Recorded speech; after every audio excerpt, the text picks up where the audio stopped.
เพื่อนเนาะมันแบบสุดที่ร้อยมาพักน้ำกันนะครับนั่นนะครับโดดออกครับโดดออก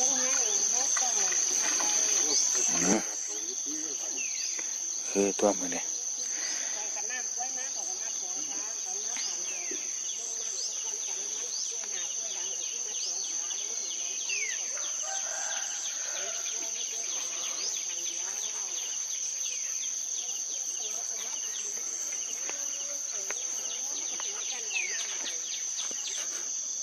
นะครับยกน้ำนี่ละพอได้เก็บนะครับโดดไปแล้วตัวนึงนี่สะดุ้งอีก